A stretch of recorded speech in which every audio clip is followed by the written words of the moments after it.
Welcome to r/entitled people, where we share stories from your lives about people who think the rules don't apply to them and they should get what they want. Thank you, friends, for subscribing to the channel and for so many likes. And today we have 3 great stories, so subscribe, hit the like button, and let's begin. The first story. Saying you know the owner is a game of Russian roulette. Don't play if you aren't ready for the consequences. The second story. Large party starts good and ends P. Has to pay anyway. The third story. I hired a girl who obviously isn't server material. The fourth story. Do these idiots think that the employees don't know the owner of the business they work at? The first story is Tales from the Owner Volume 1. I'm friends with the owner. Greetings all, and to all my fairest greetings. 3 years ago realized my dream of opening my own restaurant with my boyfriend, now ex-boyfriend. We realized we do better as friends. He still works in the kitchen. I managed to find a lovely location in removed for privacy Texas and a dedicated crew. After some time going through misfits and dumb Fs. This has brought me endless joy and stress, but that isn't why I'm here. This morning a server of mine told me to post my story here for you lovely folks. Last night I had an interesting 3-top come in 15 minutes before the kitchen closed. Not an issue. It had been a slow day and my 2 cooks were fine with it. My bartender had already gone on his way, and my closing server was doing her side work and had 3 tables of her own already, so I took the table. I started my conversation with them as we were walking over. Hello, I'm Bofin, nice to meet ya. Before we get too far along, I'ma let y'all know that the kitchen closes in about 15 minutes, so I'd like to get y'all's orders sorted pretty quickly. With that, I set their menus down and grabbed their drink orders. Nothing too complex. 2 Long Islands and a margarita. Luckily, when I return, they're ready to order. A fact I'm relieved to hear. 2 Reubens and a pork chop meal.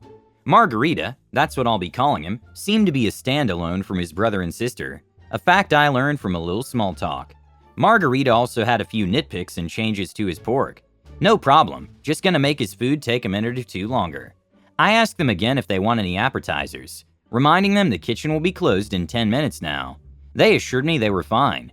Their food takes a little over 10 minutes when I get it all to take it out. I tell my cook to give it 10 minutes more, to make sure they like everything before they shut it down.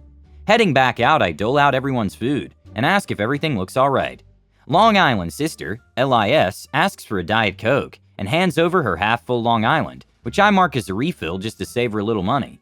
About 5 minutes go by and I check in. Long Island brother and LIS love their food, and no complaints can be found. Margarita is silent but no complaints, and his pork chop is almost half done. I go back and tell the kitchen they can shut it down. A little more time goes by and I get new drinks around, and that's when Margarita drops it on me. Now about 15 minutes after the kitchen is closed and cleanup has begun. Margarita, can you get me some mozzarella sticks? Me, actually, like I said, we closed the kitchen. The fryers are off and cooling, so I can't. I'm sorry to disappoint. Margarita, just go turn them on and get me some. Chop chop. Alright, now I'm a little peeved, but whatever, a-holes are a-holes. This would be a good point to mention that I look young. I'm 31 and I still get carded. I look like I'm 16 at most. It doesn't help that I'm OCD about shaving.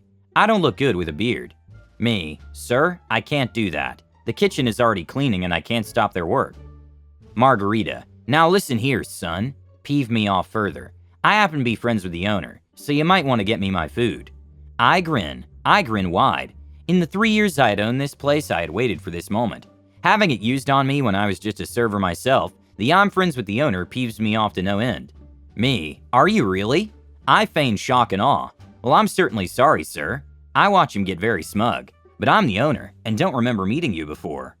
Margarita flubbers and fumbles, flabbergasted that he has been caught in his F-up, but being fully facetious and friendly to a fault, I turn the most flippantly false facade and begin to eagerly mock his former faux pas. Every one of those Fs was intentional. I hope it makes you laugh. Me, tell me, old buddy. I sit beside him, setting my elbows on the table and looking at him. What's your name? I'm Bofin.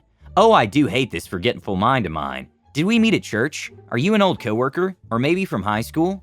After a long while of this, I decide he is sufficiently shamed and stand up, putting on a more serious face. Me, now shall I get y'all's check? LIS and LIB are snickering at Margarita, who shamefully nods.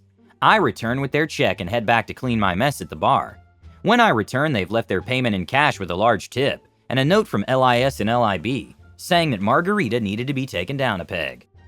The second story is Tales from the Owner Volume 2. Sorry, we don't split bills for large parties. My restaurant has a policy. We do not split bills for large parties. Pretty simple, right? It's to prevent the growing trend of people trying to skip out on autograt. Now, this isn't something we don't announce. It's on a sign as you walk in, along with a couple of other rules. It's told to people making reservations. It's told when large parties are sat down. We've had this policy for just over 2 years to boot. So on to the main event. Saturday night in April, we're slammed beyond belief. A 45-minute wait time for a restaurant that seats 120 slammed. Come 7 p.m., we get our only large reservation for the night. 15 people. We had their table ready at 6:45 just in case. Again, the no split checks policy is told 3 times. And on with the night. Seeing as we were down a server and my floor manager, I'm on the top floor, and I split this table with another server. Let's call her Kay. I tell Kay we're gonna split the tip 25% to the party jar, 75% to her.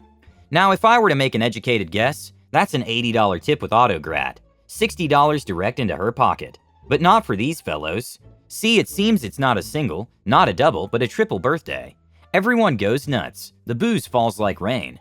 I was pleased to see at least 2 people abstaining to be designated drivers, bringing their total bill up to roughly 700 buckaroonies, meaning lovely Miss K went home with a little over $100 from this one table in her pocket.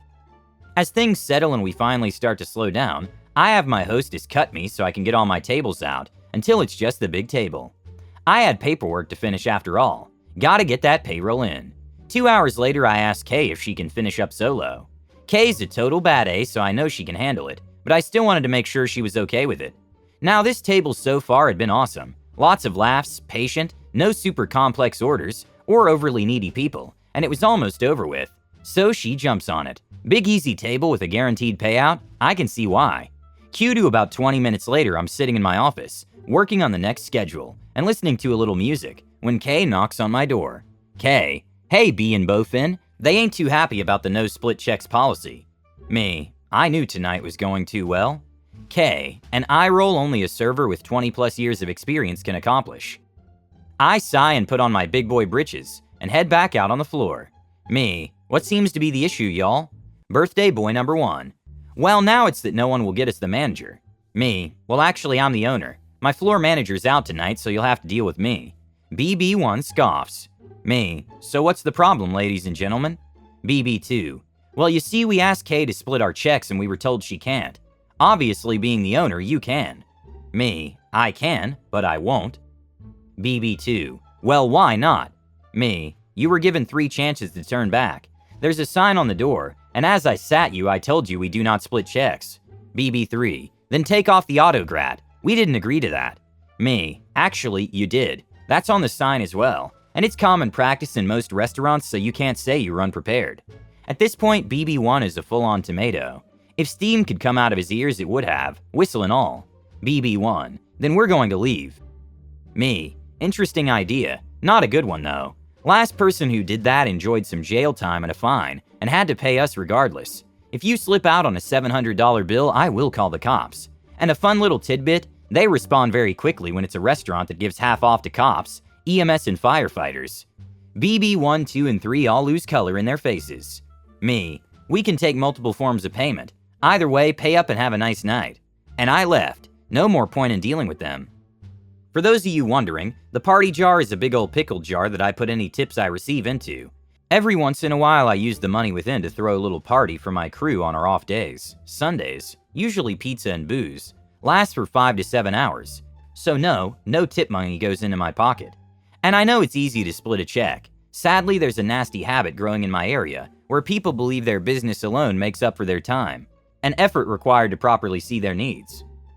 The next story is Tales from the Owner, Volume 3, Firing a First-Time Server. Just recently, one of my first employees quit. I was sad to see him go, but also glad. Almost a year after graduating, he finally got a bite from an architecture firm across the country, and he was so happy to be living his dream. We threw him a big going-away party 2 months ago. Great fun, good times. Well, I already had a replacement in line who seemed promising and eager to learn, who started the next day. I hate having to fire people. I hate having to fire really nice people. But service is just not her forte.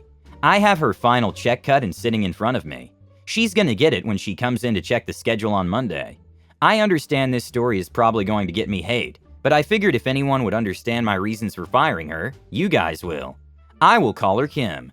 I've tried everything else to not have to fire Kim, but it came to a head today. Kim is 19 and this is her first job. Otherwise, I would have let her go after her first month. These are just some of the things she's done. Tripped over nothing and sent hot soup all over a regular. She was forgiving, but I still had to comp her bill, and she didn't stay after that. She has forgotten to do her side work numerous times, leading to the ire of my openers. Kim has no call, no showed 5 times. 4 of those times was because she got her schedule mixed up.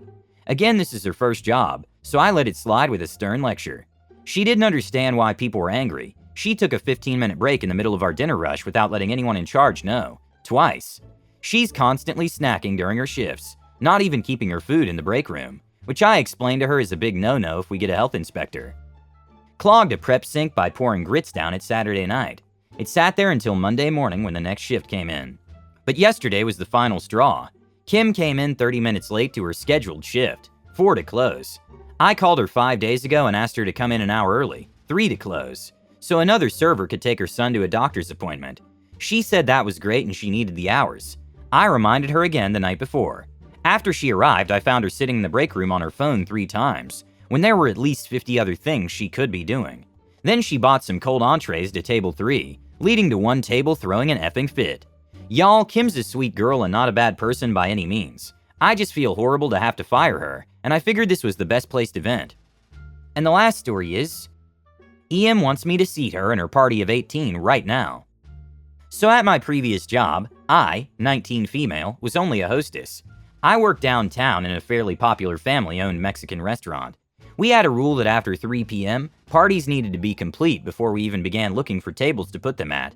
Your party's here? If you were complete, we sat you first. This caused many problems with entitled people. So it's a festival day. That means all parties complete no matter what. EM comes in, a party of 18, incomplete. 7 out of 18 and 3 of them are small children. It's a 30 to 45 minute wait once her party gets here. She's huffy but agrees to wait. About 10 minutes later, another completely innocent lady comes in. Also a party of 18, also incomplete. 10 out of 18. She has 2 babies in carriers. I tell her the same thing as EM. She agrees. 30 minutes later, the innocent lady comes to the hostess stand. Her party is 16 out of 18, but she wants to be seated now. I politely start to tell her that I can't, but she tells me rather tearfully that EM's kids are coming over and disturbing her babies, rocking the carriers, getting in the babies' faces, etc. They won't stop. I inform EM she needs to control her kids. EM haughtily refuses and tells me to stop parenting her children. At this point, I have to get my manager. He can remove EM, or give me the authority to get tables set up for innocent lady.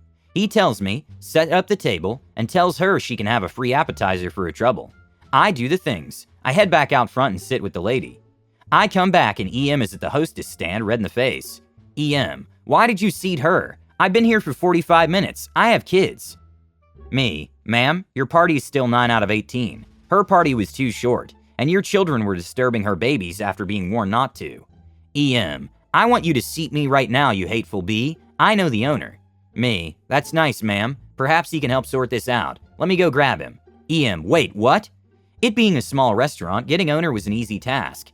EM was told she needed to leave right now, or else the cops would be called. She and her heathen children left.